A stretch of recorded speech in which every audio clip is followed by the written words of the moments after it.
What was a legit reason why you didn't let your son or daughter have that friend over or go to a sleepover?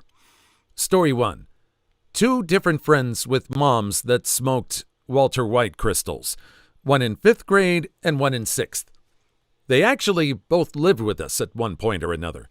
The kid in 5th grade was a nice guy, a little hyper and kind of mischievous, but had a really good heart when you take his home environment into account. He ended up staying with us for a week when his mom lost the house they lived in. I think after that he went to live with a relative. I didn't see him again until we were adults, and he just happened to come into my work. He's a bodybuilder now. My mom stopped letting me go over to his place long before he came to stay with us, though. Apparently, one time, his mom just straight up asked my mom if she wanted to smoke some Walter White crystals with her, which she declined and quickly got us the hell out of there. The kid in 6th grade was introduced to me through a mutual friend. I came home for a weekend at his place and told my mom about my time over there. She asked me a bunch of follow-up questions, ending with, "Does it smell like they have cats?" I told her yes, and she asked, "But they don't have any cats, do they?" And I said no, I didn't see any. She gave me a solemn look and said that I wasn't allowed to go there anymore, but he was allowed to stay over here. After a few years of us being friends, his mother dropped him off at my place one night with no warning. He and I didn't know what was going on, but I know now that his mom had a heart-to-heart talk with mine, saying that she knew she was going to be arrested soon and that our house was the safest possible place for her son, as my mom was the only person she was even acquainted with that wasn't an illicit substance addict. This kid and I had become extremely close over the years, and my mom loves him very much. So without blinking, she agreed to take custody of him.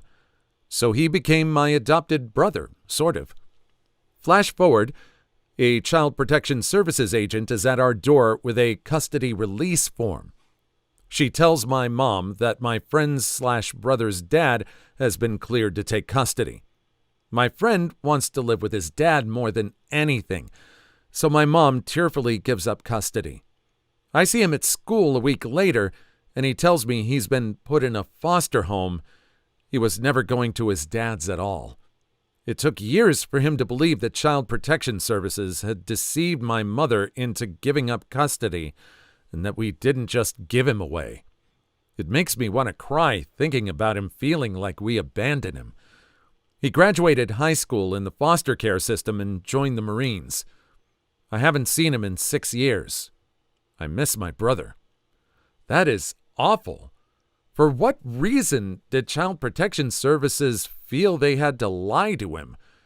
It sounds like he was in a great home with this woman and this guy who was an adopted brother.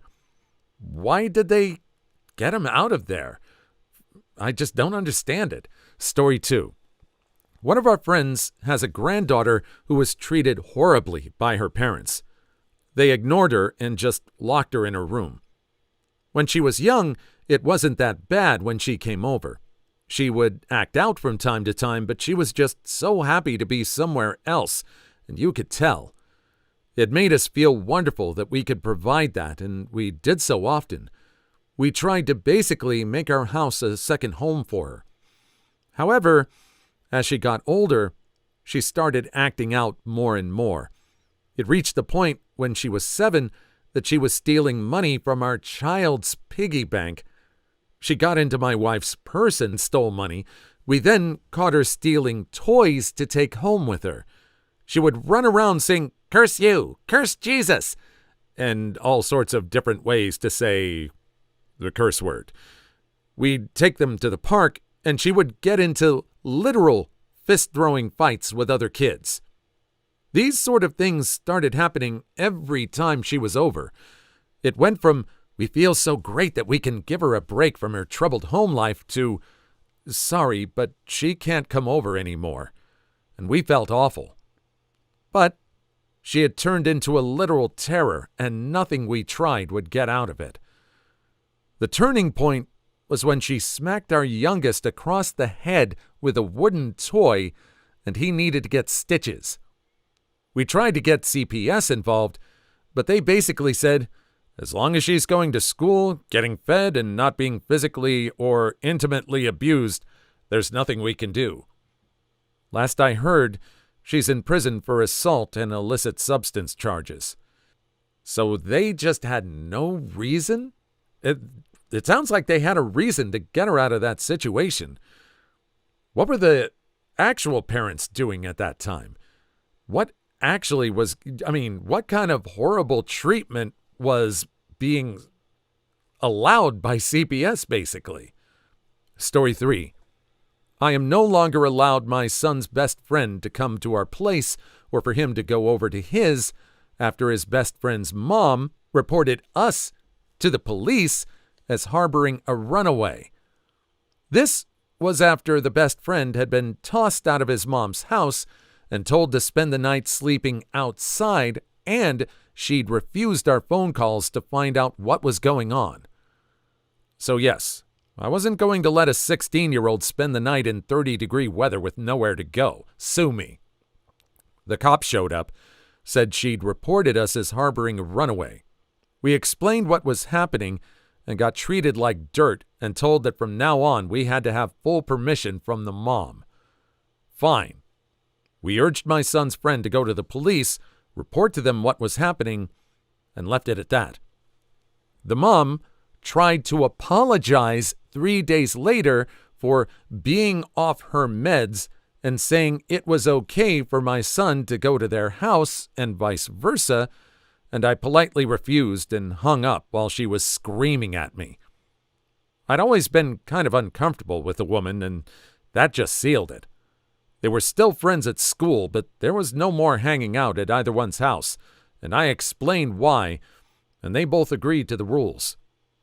The son is in the military now and doing quite well, and no longer has contact with his mother.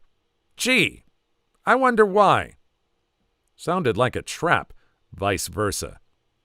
I think that woman that called the cops just realized that if she wanted a break, and I'm not saying that's right, she probably wanted to have those tantrums, but she would probably get in trouble if she just tossed her son out again like that.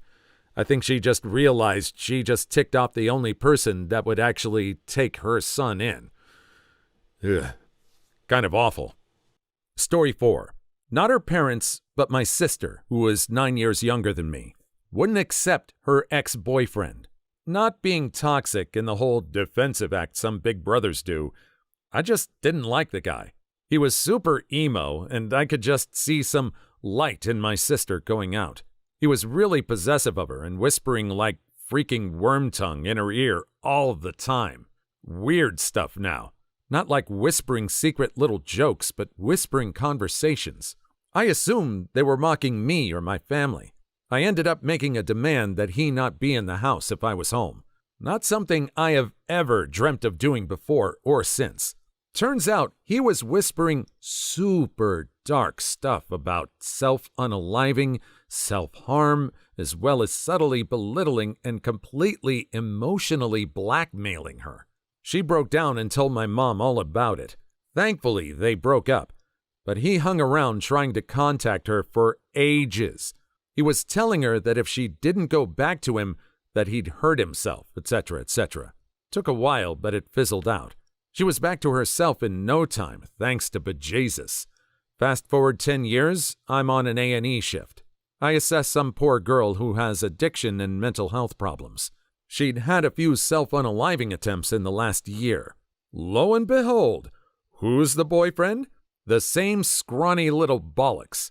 He refused to acknowledge my existence when I assessed her. He just sat there looking at her and grinned. Not smiling, but bloody grinning the whole time. Psychopath. Story 5.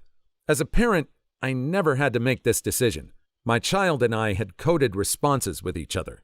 I knew from my own experience that these situations can be very tough, and your school friends sometimes try to pressure you to do things you don't want to do, especially if they have their own agenda. Basically, if my child says, "May I go do this?" I knew she really wanted to and felt comfortable, so my answer was yes, unless we had family stuff to do. If she said, "Can I knew she felt uncomfortable or pressured into asking, so I would have her back and say no. I always trusted my child first and gave her the power to communicate, learn to trust her own gut, and be confident. We made up codes between the two of us for her entire growing up. It worked so well during her teenage years. If she was uncomfortable at a party or situation, she would text me a certain phrase, and I knew she wanted me to call her with a reason to leave. We also never had curfews. Each event was different. We would talk about it and decide together what time she would be home. Now as a grown-up, she has thanked me a lot and said this was one of the best things I did for her growing up. She always felt like we were in it together. We were, and she's turning out to be an amazing person. This was a very rewarding part of being a parent. Story 6. I know the band kid. He would break stuff, hide from you, hit the dogs, and he'd be rude and physically abusive to my grandmother. He'd pinch her for literally no reason, and probably the little kid punched her a few times. He would scream for no reason, and no matter what you did for punishment, he'd ignore it. My mom physically threw him and all his toys out of our house one day, and he hit a couple dogs and pinched my grandmother in quick succession, and he just stood outside and fake cried, telling us to let him back in. We live in the middle of nowhere with no neighbors or traffic. He wasn't in any danger, and if he actually thought about it, could have found his way back in. I think like an hour of peace went by, and she finally let him back in. Stories from school include walking out of class and into another, and then beating a kid up, pulling a girl down by her ponytail and wailing on her, attempting to stab a kid with scissors, and being such a handful the teacher tried to get him moved to a special needs school. He was 5 when all of that was going on. He's 6 now and medicated with therapy and doing insanely better.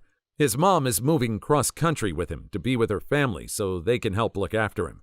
He was banned from a lot of school events and didn't have many friends, but that's turning around now. It's nice to hear that at least in one of these stories, things are turning around for the banned kid. Hopefully he continues down the right path and is able to make friends and be a good kid. I wonder if being in a small town was kind of part of it. I don't think he had a lot at home. It sounds like there was not a lot around them, but it seems like they were in a smaller community and he didn't have much of a community to make friends with. I wonder if where they're moving to has a much bigger community. I think he's probably going to encounter a lot of challenges socially if there's like a bigger group of people there. Story 7. My son started public school after going to Montessori school in 4th grade.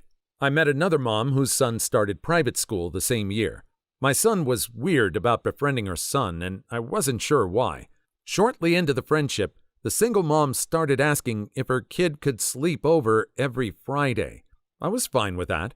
Then it became school nights. Not so fond of that. Her son started showing up at 6:30 a.m. before school when we were all still sleeping. My son made other friends and just tolerated friendship with her kid.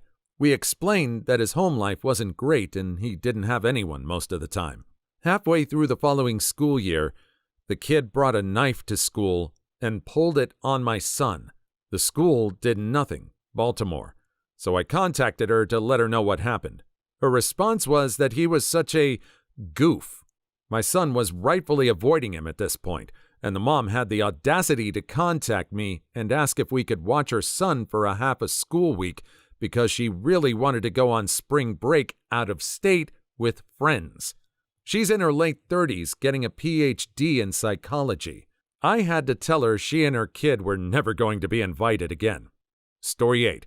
Completely disrespectful to our home. After multiple times telling them not to, my daughter is 6, she's 12, we live in the same complex, she'd constantly leave trash all outside, on our stairs, inside our couch, floor to where the baby can get, makeup and paint all over our carpets. She didn't care. Last and final sleepover, she invited a kid we didn't know to stay with her too. I felt bad because the girl was younger, until it was 1 a.m. and they were blasting music, yelling, and dancing. We live on the second floor.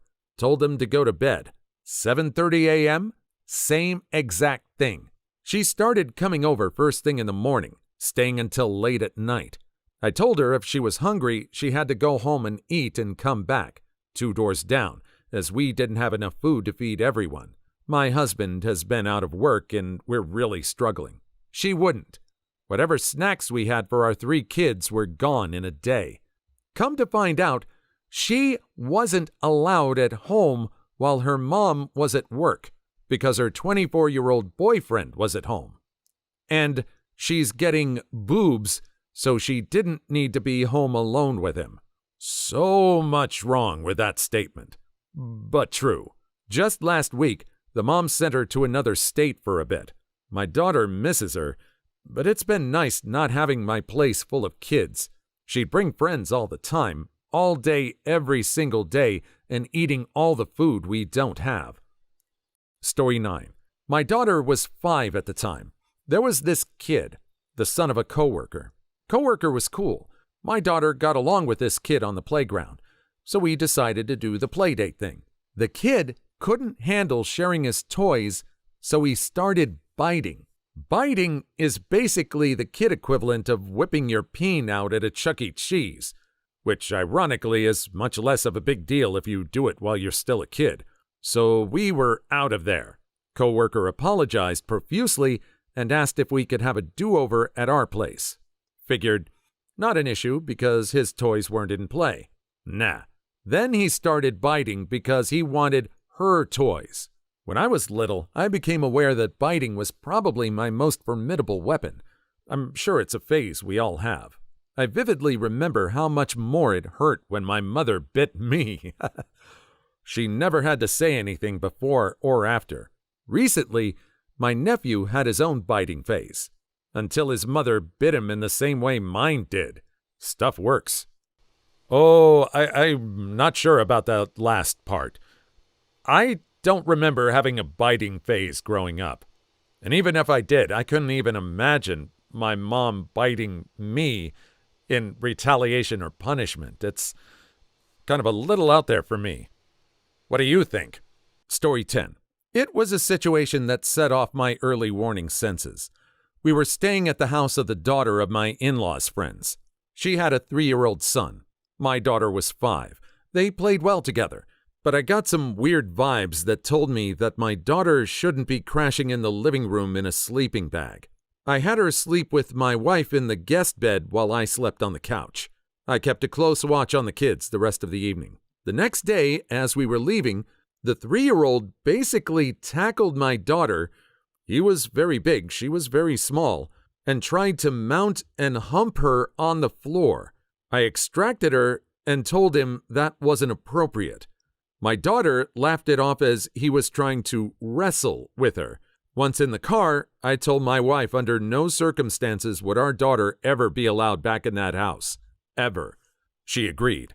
We later learned that the then boyfriend of the woman with the son used to let the boy watch hardcore porn with him. Mom found out when CPS got involved. Story 11. I was a foster mom of a girl that had head lice that was resistant to all attempts to eradicate them. She had waist-length, thick black hair. It was a nightmare.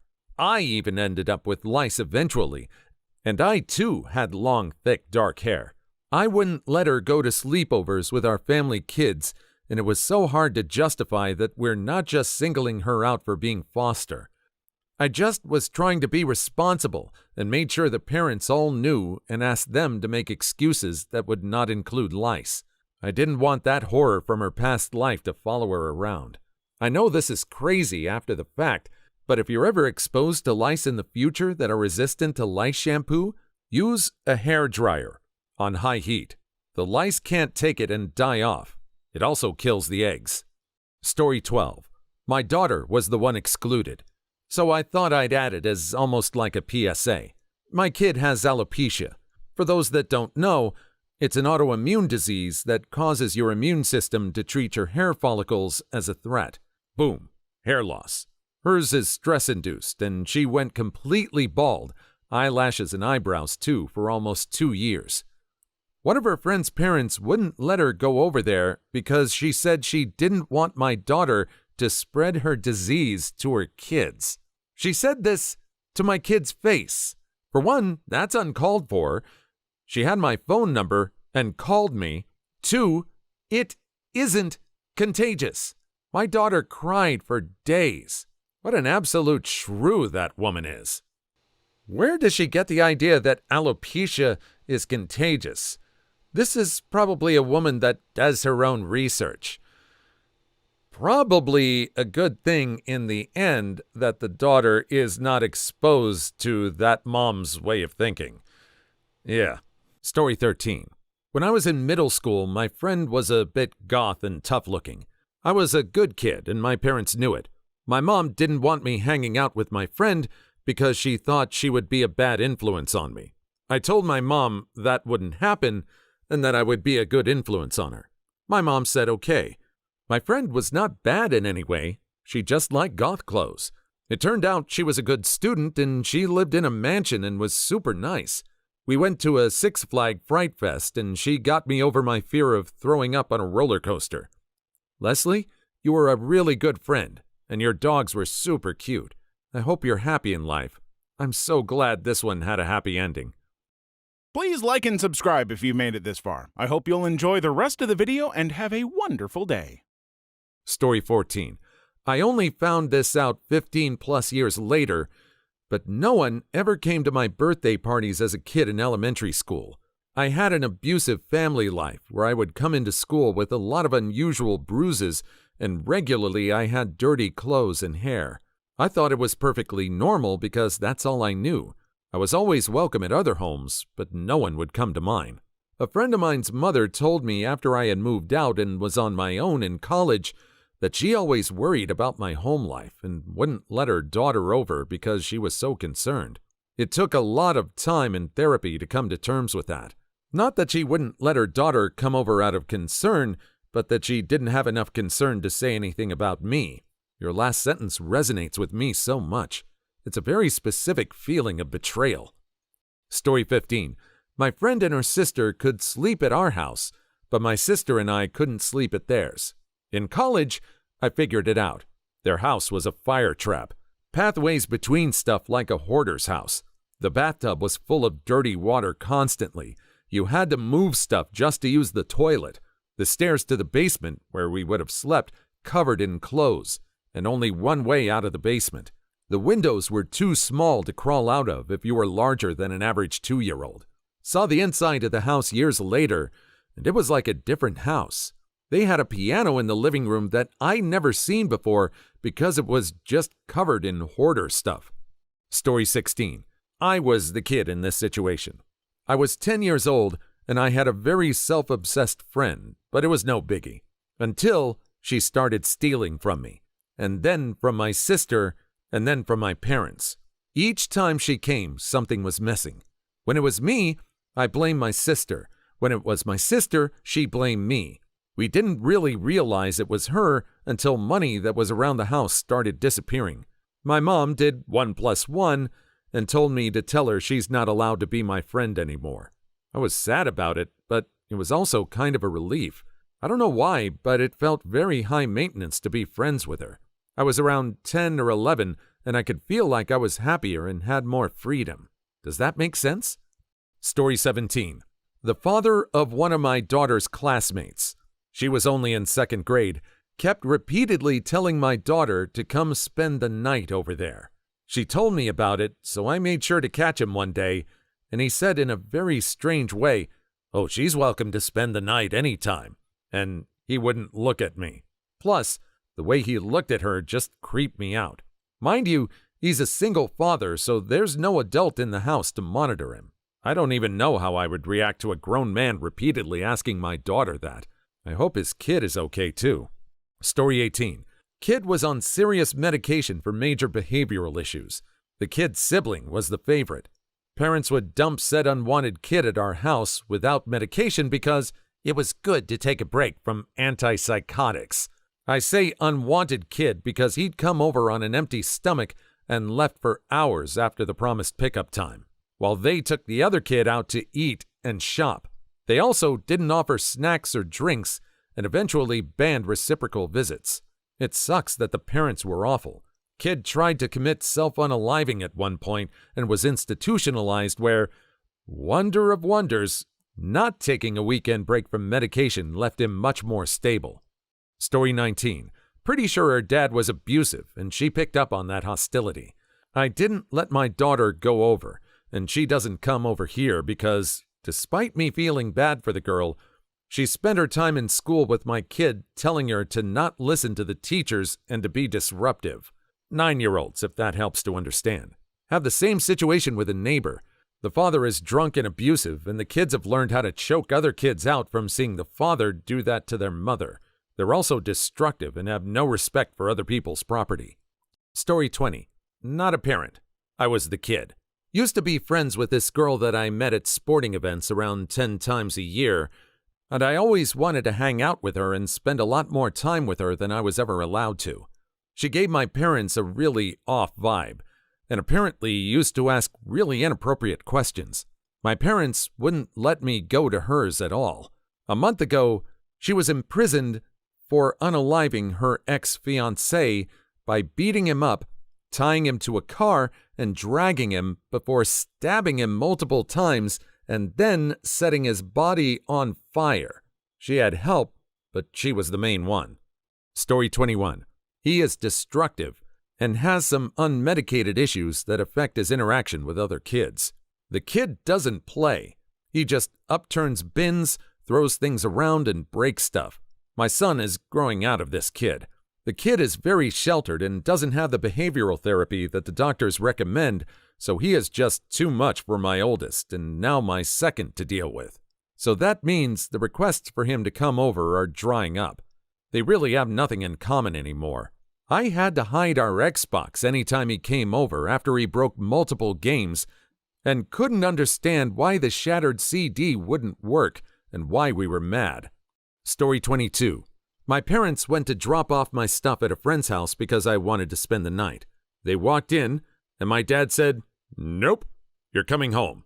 She had 2 brothers. One was super nice, one was very touchy. Her dad then threatened my dad and said he can't take a child out of his home without his permission.